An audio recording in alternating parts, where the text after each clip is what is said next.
So hello and welcome to the episode of Flying High with Flutter. I'm your host, Alan Wyma. Today we have Manuela. She had a very interesting hot presentation in FlutterCon earlier in July.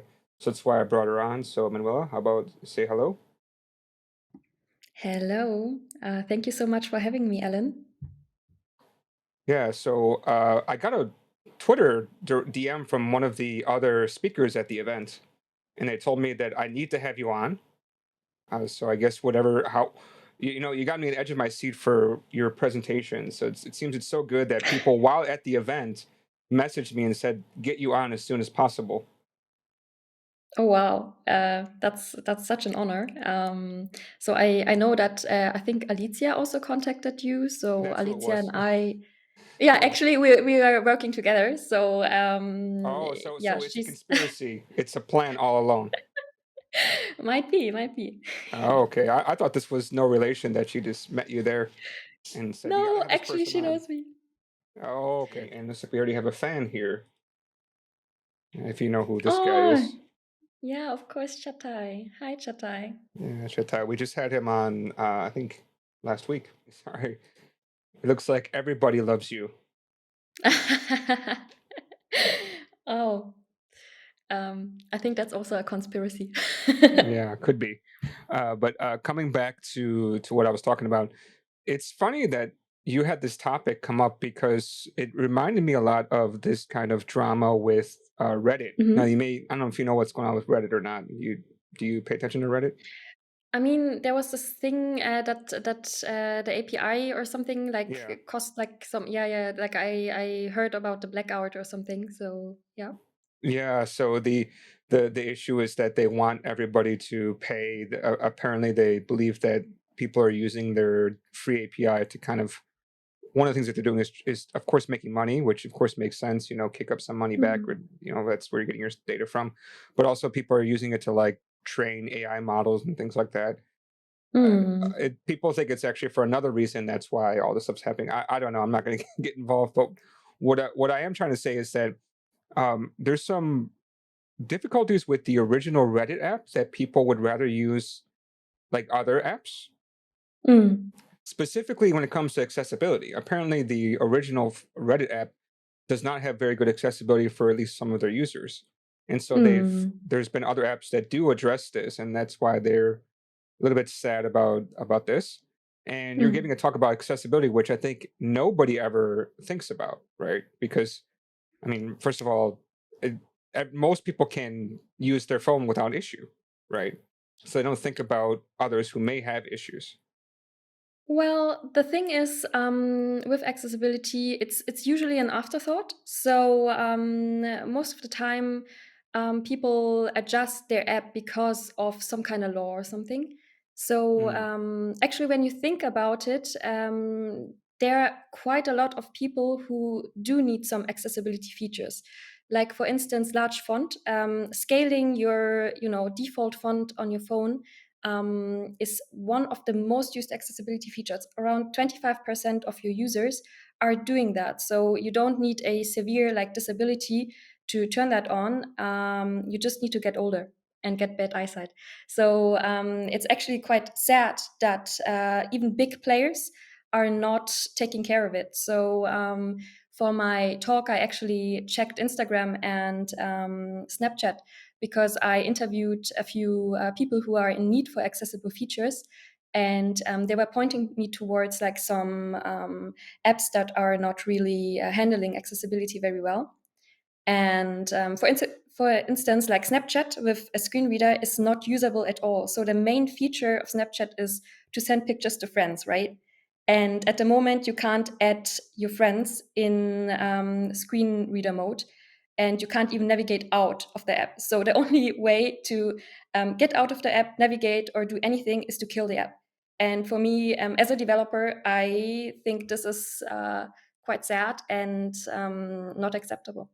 yeah, I'm not a big fan of a lot of these apps these days. I feel like they're not that. I wouldn't even say accessible. They're just not that easy for me to understand how to use properly.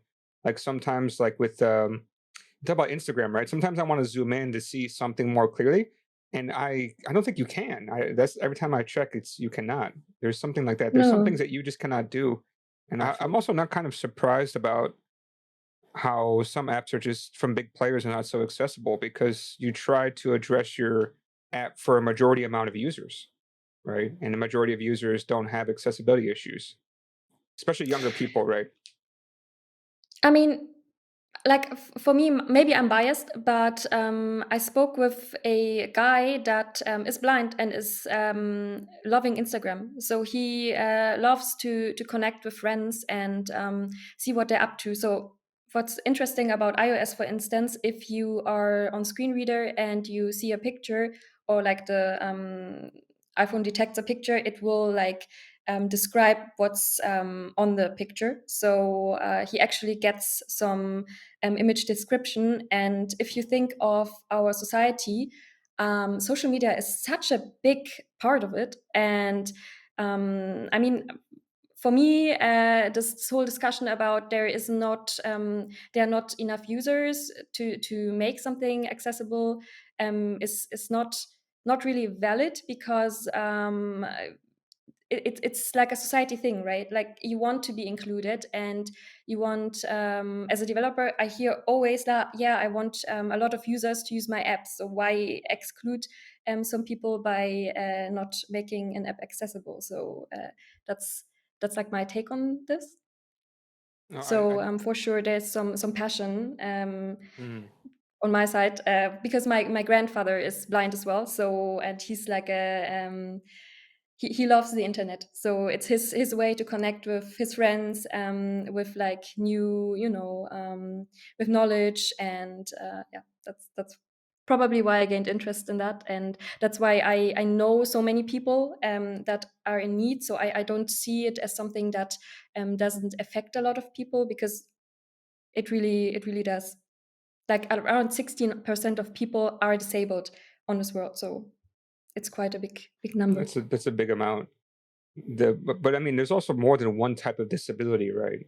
I mean, blindness Exactly. is definitely one, but it's hard for me to understand how somebody who's blind would get good use out of picture descriptions, because I can just imagine. I remember already, like for some apps, you have to fill in like a description of an image, and you're not going to get the full picture of what's going on. Or people just, when they comes time for them to actually fill in a description, they just put in some BS stuff because they just don't want to take the time to describe it, at least describe enough to understand what's going on. And also, I mean, Mhm. okay, girl holding thing for money, for, you know what I mean? Like a lot of times popping up on Yeah. Instagram is a girl holding vitamins and kissing it or something. You know, it's like, well, I don't know how to even want to describe that. Nor do I really even care to see that as somebody who's sighted.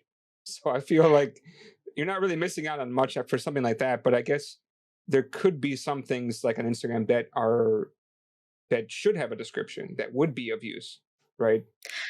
I mean, if you're like wanting to see what your friends are up to. So, for instance, you see your best friend, or you know that your best friend is going on vacation, and your friend is sharing a picture. So I think that's a moment where someone might want to really know what's on that picture, because like Instagram is like a little bit difficult, because it's also like consisting of a lot of ads, right? But yeah, like Instagram is a an app, for instance, where you can um, really feel connected to your friends, what they're up to. And I think that's the part where it gets interesting for someone who is like in need of some accessibility features, to know, what's going on with their friends. Does that make sense?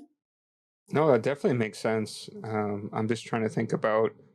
It's hard for me to understand, but I don't really hang out on Instagram so much. I post on there for the podcast episodes. Sometimes I flick around for fun, but it's not so interesting to me. Maybe I'm just an old man and I'm not a young girl, so it doesn't really have much interest to me.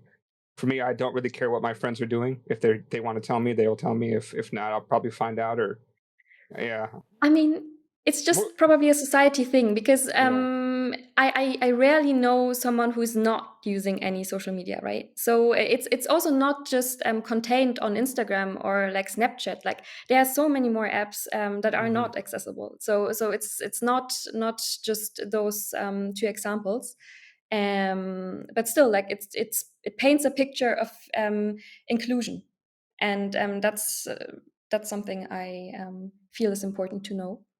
And I mean, like, even if like big players like Snapchat and Instagram are not caring about accessibility, or maybe like it's not on their priority list. It's just it speaks a lot of volume. And I what I like saw with accessibility is that a lot of people might talk about it, but not a lot of people are implementing it. So for me, the biggest inspiration for my talk was to get people to like care and implement accessibility features into their app. So it's gonna be more inclusive for all. Well, I mean, of course, there's other things too besides, sight, right? There's also even just actually, sorry, even go back to sight, right? There's also color blindness too, which is another one, or Exactly. even difficulty of reading text, like you said. I do remember I had one developer who, I mean, we always joke with him about being an old man because he did like to have his text very big on his phone, and I remember saying like, well, we don't even need to worry about that. Like, only you're the one that has this kind of problem because they were like 1 inch tall. You know, it was really ridiculously big. Uh, Mhm. but I mean, kind of thinking about it now, and maybe that was the wrong choice to do. But it is also kind of up to my client if they really want us to spend time on making this stuff work, right?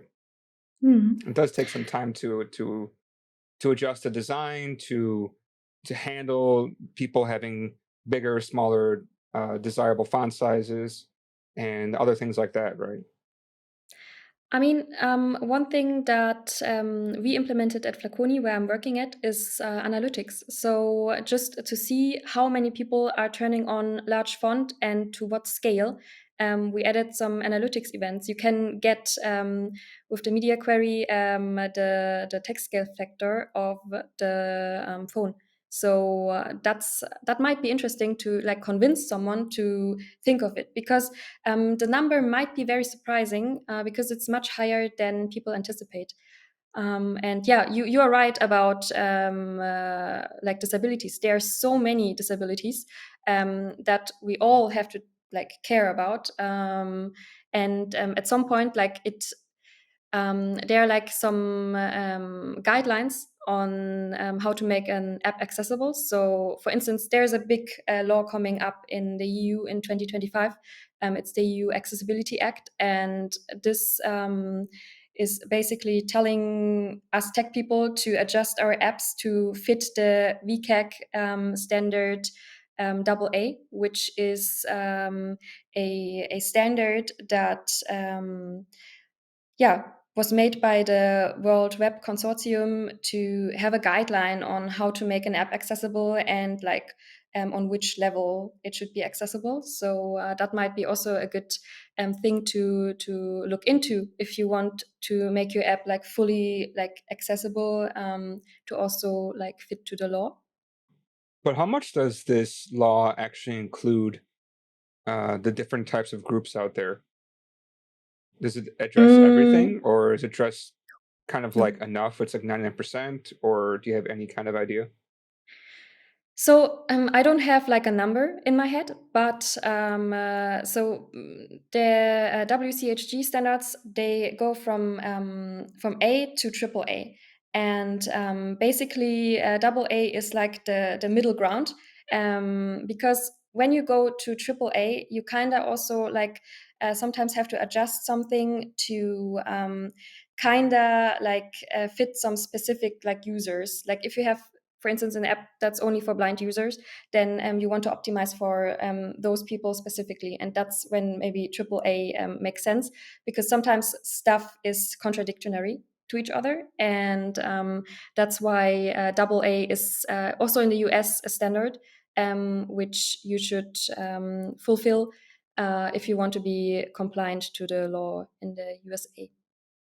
There's a law in USA about this? Yes, yes, exactly. So Oh, there's this ADA law, Americans with Disabilities Act. okay. And basically, there was this super interesting case in 2019. It was a person that wanted to purchase a pizza over the Domino's pizza app. and was unable to do so. So they settled on $25,000. Hmm. And $25,000 is quite a big number, and also it was a settlement. So this didn't even go to trial.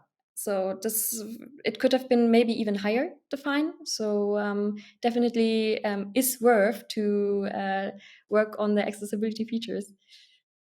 Well, I mean, for dominoes, I don't think 25,000 is necessarily a lot, to be honest. But for a small Yeah, player, that's quite a bit of money, especially if you're a small exactly. one-person startup. It's quite a bit of money, right? Exactly. Yes, exactly. Why don't we start to go into what did you actually talk about in your presentation? So basically, I talked over and I did an overview about accessibility. So I was going into the guidelines I just mentioned, the VCAC guidelines. So that an app has to be perceivable, operable, understandable, and robust. Then also about how Flutter handles accessibility. Also looking at web, which has like an interesting difference to like other traditional web frameworks. And I was going into a few like tips and tricks how to like work on accessibility and how to adjust your process accordingly. um, for instance, if you have to test for accessibility, so if you make it a priority to make your app accessible, you have to of course adjust your process. And one thing is, how do you develop and what kind of tools are you using? Also QA, like how much will you check with your QA? Like how much time, or like how much do you want to work on accessibility? Like this is probably one big question that you have to answer. Like I was also talking about like some tips and tricks. For instance, if you are testing on your phone for accessibility, you might want to have it in your shortcuts, like accessibility features in your shortcuts, so you can turn them on or off. Because if you navigate with your screen reader through the app, sometimes it gets a little bit tedious to like navigate back to your settings and like turn it off. And yeah, that's sometimes a little bit difficult. So you talk about this WCAG, Web Content Mhm. Accessibility Guidelines, but this is, I mean, we're of course you can build mobile apps, or sorry, web apps with Flutter, but this is Web Content Accessibility Guidelines, right? This also aligns with mobile apps. Yeah, they have like a mobile guideline there as well. Okay, I'm just surprised that they keep into the same part. And why is it that Flutter and accessibility equals two dancing girls with bunny ears? Basically, it means that Flutter and accessibility, they're like very closely tied together. So Flutter is always trying to improve accessibility. Whenever you have like an issue that concerns accessibility, you see that it usually gets a quite high priority, Hmm. because yeah, it's just one of the priorities Flutter has and that they're working on, which I personally think is very nice. And yeah, that's the reason why it's two dancing girls. Okay. And there's already a library out there called Accessibility Tools that you're recommending to take a look at? Exactly. So when you're developing, I would definitely recommend to use accessibility tools, because it will show you like a yellow and red border around like widgets that are missing labels. So labels are, for instance, like semantic information that will be read by the screen reader. So Hmm. it's really important to set that on stuff that is important, and to be very concise. And accessibility tools is basically just a helper that will help you to detect those places. Also detect places where the target area is maybe a little bit too small for people with motoric issues. So I really like that package. I even talked to the people that developed this, because I thought it was so inspiring and such a great way to streamline accessibility development. So is there like steps that people should be looking at when they want to I mean, we did talk a little bit in the beginning of how accessibility is like an afterthought, not maybe not even an afterthought, maybe even after the afterthought, like or never thought. You could also say. Yeah. Um, is there like a checklist that we should take a look at? Because I'm just looking through here. You have this slide 28, talking about accessibility audit, right? Is this like a checklist that people should run through during design phase or during development phase? These kind of things like large font, colors, screen reader access, Mhm. gestures. I'm not sure what the cognitive part means exactly. So basically, I made this audit because I wanted to show how you could go over your app to check for accessibility yourself, first of all, just to make a picture of the moment. So you want to know what is good, what is bad, and basically also check the accessibility features of your phone yourself. So I see a lot of value in developers actually turning on a screen reader and checking for the behavior. So so on my slides, I actually made some kind of checklists that you could use during development to see if you have roughly like implemented the stuff or like fixed the stuff that is important. So that is one thing. And also, Flutter has an accessibility release checklist. There's also it's in a Flutter Dev website. I also have that here on my slides. I'm just checking. So they have also like some checklists where you can go through to just check if you're satisfying the accessibility standards. Did So one? basically, that this is the accessibility release checklist. I basically just screenshotted it, and it's on the Flutter website. So, for instance, like you should check for contrast ratios, do some screen reader testing, yeah, check for color vision deficiency. That's actually quite interesting because we do have some features in on Android and iOS to simulate color vision deficiency. So, for instance, let me check. Um, it's simulate color space on Android. So you can turn that on and it will basically adjust the colors on your screen. So it looks like a person with color vision impairment sees the app actually. And on iOS, it's color filters. Oh, I like to do the color filters and make my phone Mhm. all red at night if I want to save some battery and everything else. Oh, okay. It does work out quite a bit. I mean, you do know the new Apple Watch, right? It can go to red. Apparently, red is Oh, easier for your really? eyes to see at night, and also it uses Oh, really? less battery. Yeah. Interesting. Interesting. I didn't know about that. So yeah, um, basically that's for instance something you could check for. Other than that, I was also talking about contrast. So if you want your app to satisfy the WCHG requirements, you should have a sufficient contrast for text, and it should be 4.45 to 1. Yeah, so people can actually see what's written on your app. Okay. Yeah, that makes sense. But contrast what does this actually mean? You're talking about the color between the background and the foreground, the text on the Exactly. background. Okay. Exactly, exactly. So here you see the contrast of the text basically, and there's this line which should be like the 4.5, like how do you say it? Like a border. So this is still a bad contrast. This 2.64. So you should definitely try to have a contrast of 4.5 to 1. How do you actually measure that? Is that something you need to do in Photoshop, or I don't understand how I would measure that as somebody who's not very familiar with contrast.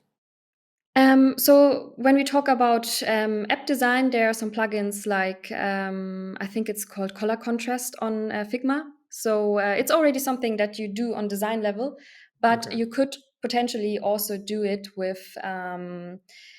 that with accessibility tools, for instance, that's also can check for contrast. And also, what I find is very interesting is the accessibility guideline tests. So you can actually adjust your widget test to test for text contrasts on, or like Android tap target guidelines or iOS tap target sizes. So you already know if you have a too small like tap target, for instance.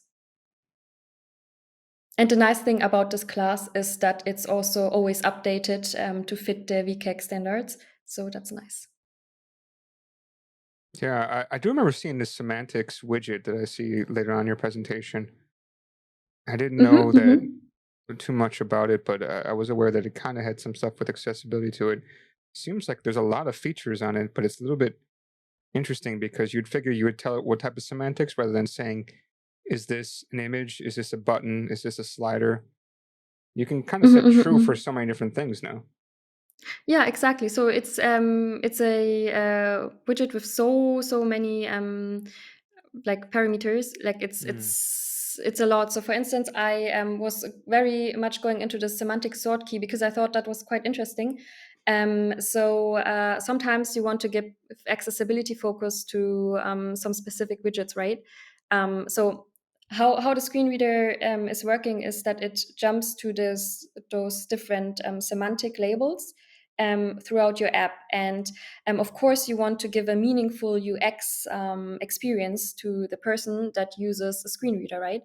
And with this like semantic sort key, you can basically adjust the way or the like the order in which a semantic or semantic labels are read, which can be very interesting for UX purposes for screen reader. It's like you made a new fan. Prashant is asking if you can share the slide with us. So this is already shared on your Twitter, right? Exactly, exactly. So also, if you look through the presentation, you can also see some videos. One thing that I think is really interesting is to see how a blind user is using their phone. So yeah, definitely check that out So this because is how I your think this there's a is how lot your of value. grandfather uses his phone then. Similar. Well, my grandfather isn't using a smartphone, but Okay. I think if he would use a smartphone, for sure, he's only using a computer. So. Oh, with a computer. I know we had one of those in the school library of my university. And I'd never seen some well, I know I've seen people using it, but I never really looked at them how they use it. Mhm, mhm. I can only imagine how that would even look. I just know that I don't think there was any screen on it at all. Well, my grandfather is using a screen actually. Mhm. I actually don't know why, but he is using a screen. Probably because people needed to help set him stuff up, so it was like kind of easier to have a screen to do that. But yeah, like one interesting thing, for instance, when a blind user is using their phone, the screen is completely black, and they just like swiping and tapping on their phone, and it's so interesting because it's super fast. Like the screen reader, how it reads like the content and the labels is so extremely fast. And when you hear this the first time, this is the moment when you realize why you have to be concise with some descriptions, because it's so much information. It's actually quite hard to understand. I mean, it's basically reading off the label on the semantics, right?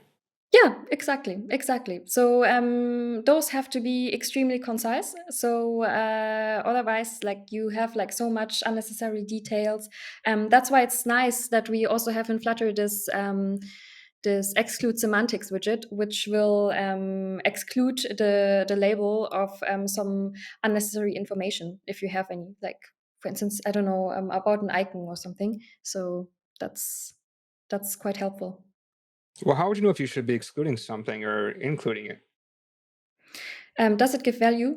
Does it give value to the UX experience? Also, to have UX tests with people who use accessibility features. I think that is the most important because, of course, I can talk hours on end about accessibility, and but I could never say do this, do that, without having a user test with your specific app, because only then what you really have to adjust. I mean, you can check, for instance, if you're working in an e-commerce app like I do, if a user can purchase a product, right? But in the end, you really want to know what are the pain points, and where are the issues. And this is only really doable by people who actually have those impairments. Yeah, I guess it would take some time for me to know how to use it. But you said using those, using those.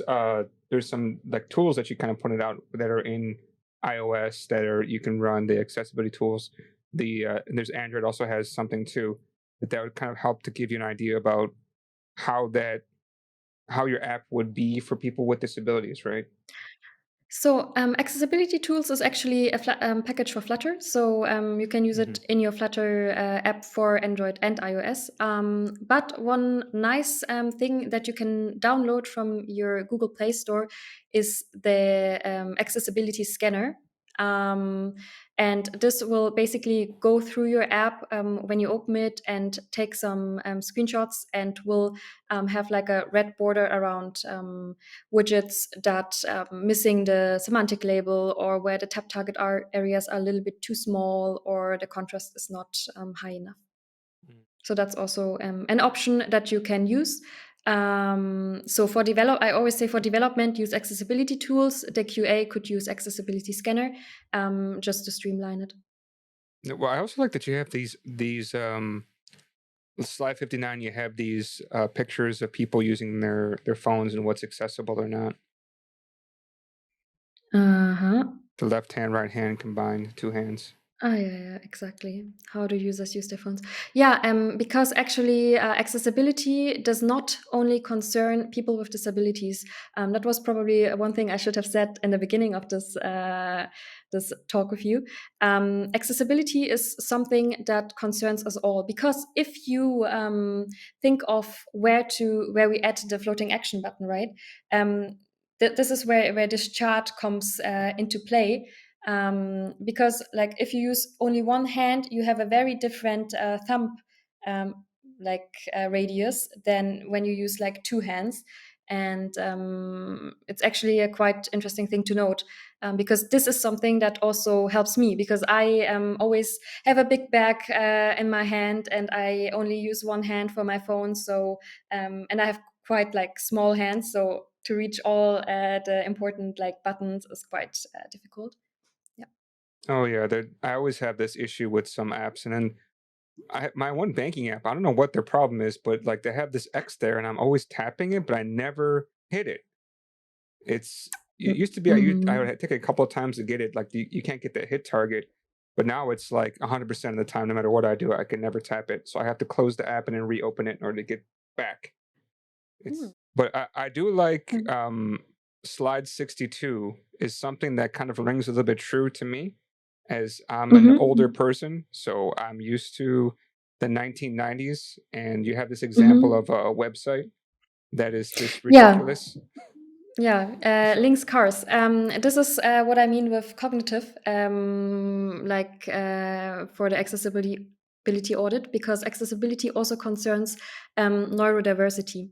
So when you look at this website, there's so much happening, and for people that, for instance, have seizures, something that is like really blinking, or like that has like a lot of like aggressive colors, can potentially cause seizures. So that's quite bad. And someone who has like ADHD will probably have issues to really like know where to click first, because so much is happening. Like I'm even looking at this slide right now, and I don't know where to look first, because it's like very it's a lot, right? So and probably the screen reader experience of this is also not the best, maybe. well, I mean, I don't mean to kind of pick on people, but uh, we were talking a bit about before. I don't know if you can speak Japanese or not, but I can speak some Mandarin Chinese. I lived in China for quite some time. I lived in Hong Kong for about over 10 years. There's a lot of Asian websites that are similar to this, where there's just so much information. You're laughing, Yeah. right? But yeah, it is kind of funny, but there is this kind of stigma. I think the Chinese stigma is that if there's not lots of information, then it looks like your website is not. I don't know. It's not good enough or something. I forgot what the idea was. So that's why they pack all this information in there. So I can only imagine, Mhm. how inaccessible their website can be for somebody who needs that, like, I don't know, all that information, right? I mean, Yeah, yeah.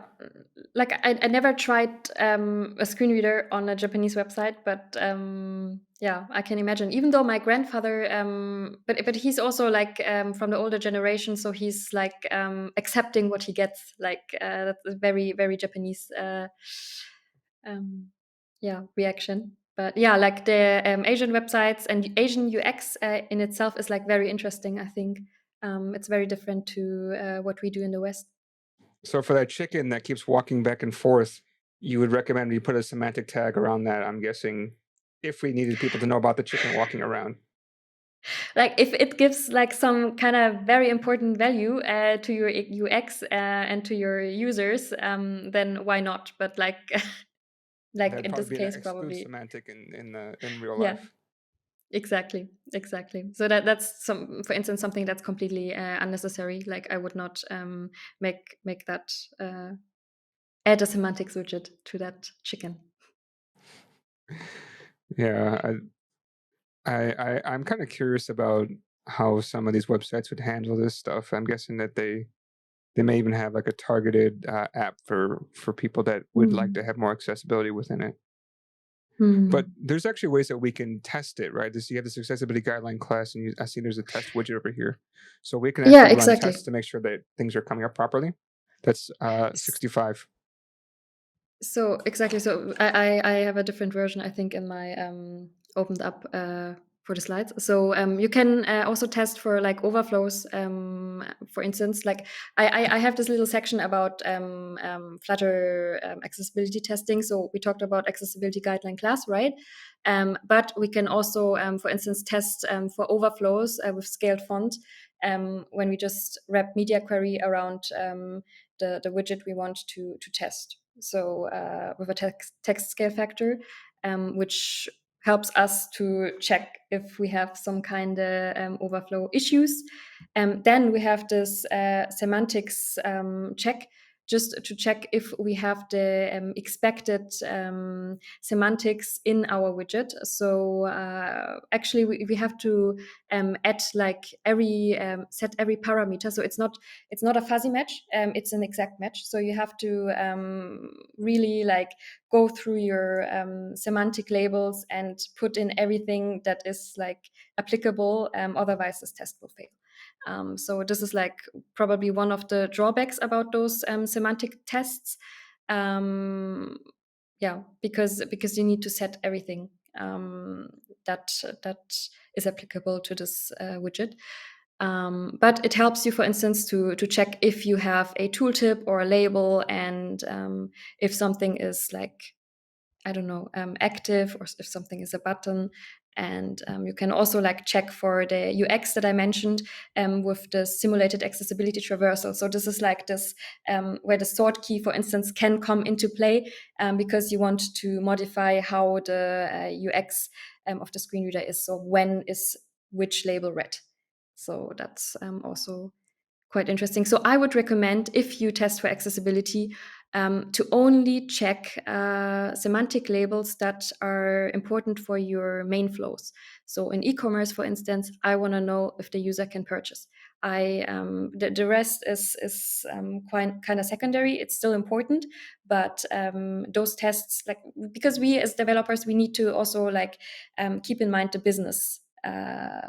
Like wishes, right? So we need to work um, in a good manner to not take too much time on yeah, different features. This kind of brings me to a question that's in my mind, is that a lot of times, I don't know if this is all developers, but usually for me, I usually have to come back to people and say, "Hey, we need to consider this. We need to consider that." because I don't know. I mean, you do Flutter, right? I mean, usually people kind of come top down saying, "Hey, we want to build this app. Go build it." And you're like, "Whoa, wait a minute. We need like a Stripe account, or else we cannot accept money. We need that. Mm. We need this. We need all these things."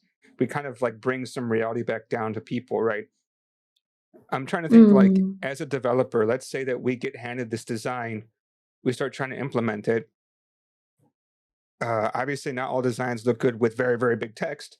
So maybe we Mhm. might want to come back to the designer. Like, how should we approach this? I mean, because there's quite a few stakeholders involved when you're making an app, right? You have the business, which has their goal in Mhm. mind, but at the same Mhm. time, you want to like let them know, hey, there's 60% of users have some type of accessibility problems that we need to kind of handle. You have to kind of talk with them, make sure that you can work on these things, and then talking back to the designer saying, hey, if I make my text very big, this doesn't look quite right. I mean, do you have like a recommendation on how us as a Flutter developer should approach making apps with accessibility in mind when, say, others don't have that first? Do you know my question, right? Yeah. So, I mean, it all boils down to communication and to awareness. So, when I first checked the app I'm currently working on with accessibility features, I saw a few issues and I actually made a presentation about it to share it with our PO and with the other developers and the designers. So, just to make them aware of the issues that we have, and the first step after that was to add some analytics. How many people are using a screen reader on our app? How many people are using large font on our app? And then also dropping the EU Accessibility Act, which will concern us, of course, leads to the business to add accessibility to their goals, because they, of course, want to not be fined, and they, of course, want to not have an app that breaks with large font. And from there on, you can modify the process of making your app accessible. That means if the designer is already aware of this issue, the designer will probably think of how should the app look like with large font, how should this specific widget behave. Then you have the developer that will also maybe check back with the designer, hey, how should this behave, yada yada yada. And it's going basically it's just awareness and communication in my eyes. And there are, of course, like tools like a widget book, for instance. It's the storybook like solution for Flutter, which can help with accessibility in the sense that if you have something like that, you can check how widgets look with large font, and like talk with your designer about it, and like adjust some things. And that's a helpful tool. But yeah, communication and awareness, those are the two big things. For me, in e-commerce, it's also important to have like the content team involved, because sometimes there are some like vouchers that are only on images.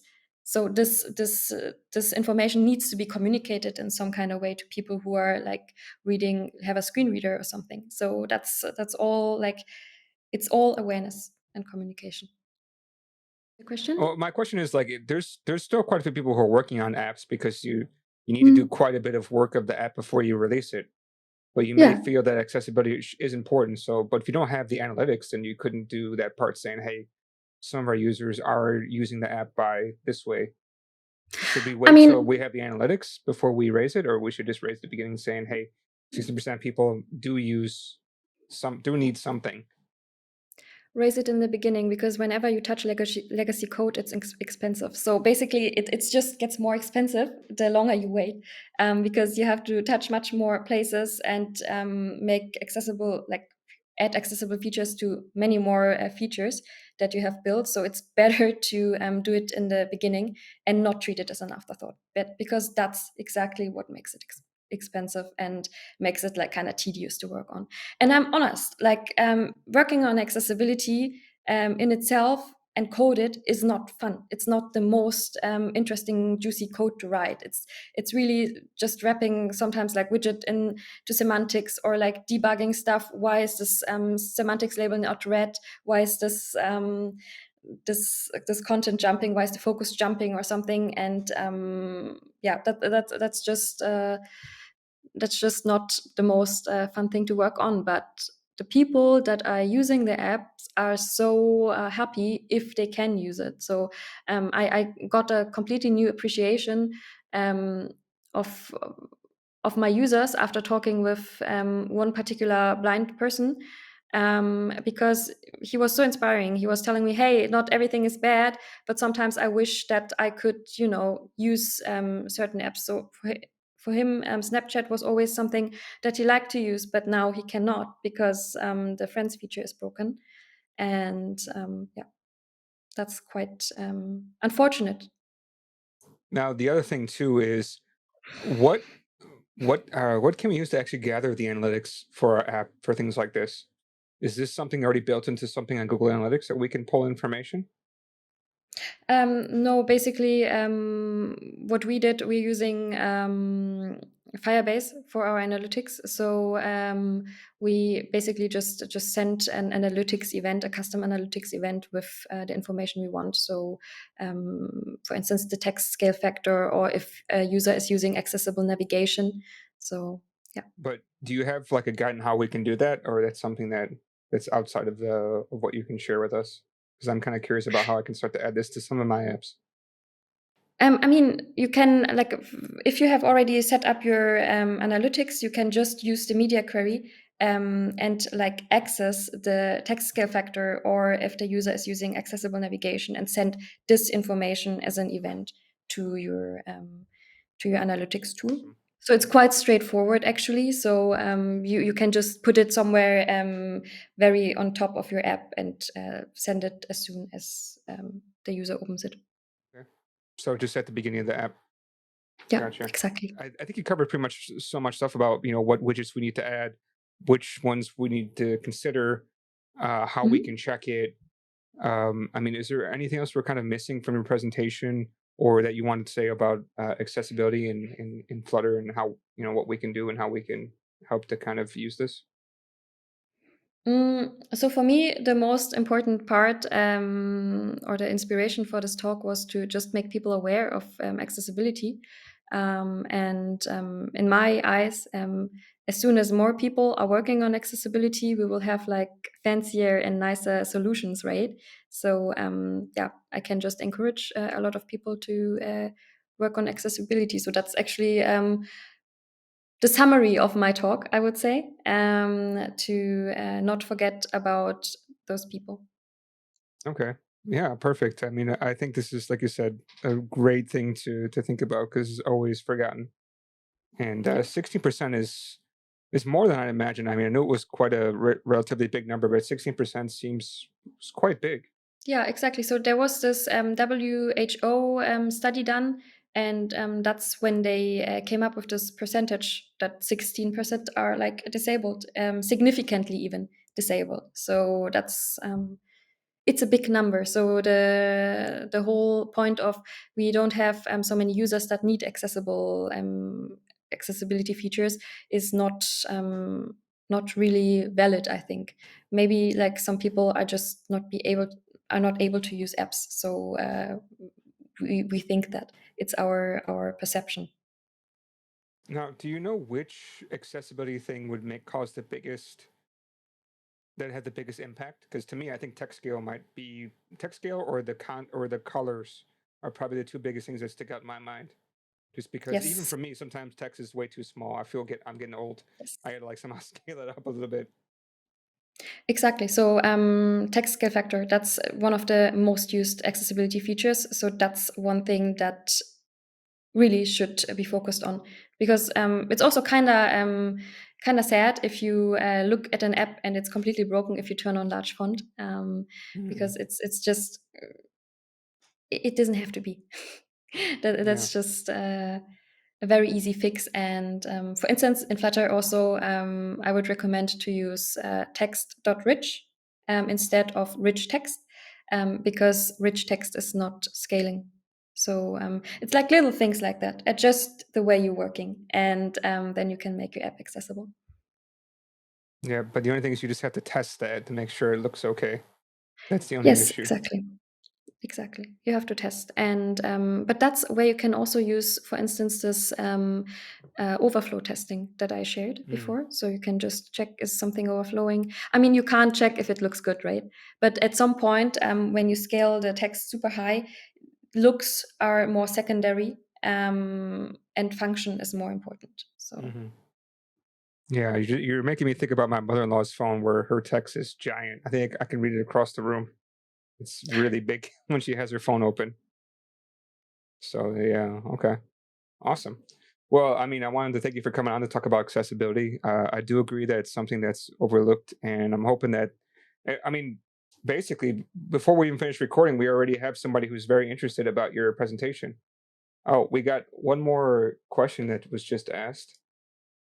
Ben is asking, how do you find users to help test the accessibility support in your apps? The accessibility tools are great, but finding real users as a sole developer can be difficult. That's true. There are some kind of like organizations where like disabled people are coming together. So maybe writing them might be a good idea. And also, what I think is important is to of course pay your user testers. To like ask organizations to have maybe a little a user test set up, and yeah, that probably can be a good idea to find users. Now, is that what you do when you're working on your apps? So for us currently, we are not yet doing user tests, so we are not at that stage yet. But this is definitely something that I suggested a few times already. So probably it will be done in the future. I, for instance, have already one test person. So the blind person I interviewed was would be very happy to do some user tests for us. So yeah. But of course, accessibility is not just blindness. So this is one thing we definitely have to keep in mind. Well, thanks again for coming on. And again, I love the topic, and we'll probably go deeper into your presentation. I'm hoping that your video of your presentation will actually come out, that I can actually watch the whole thing.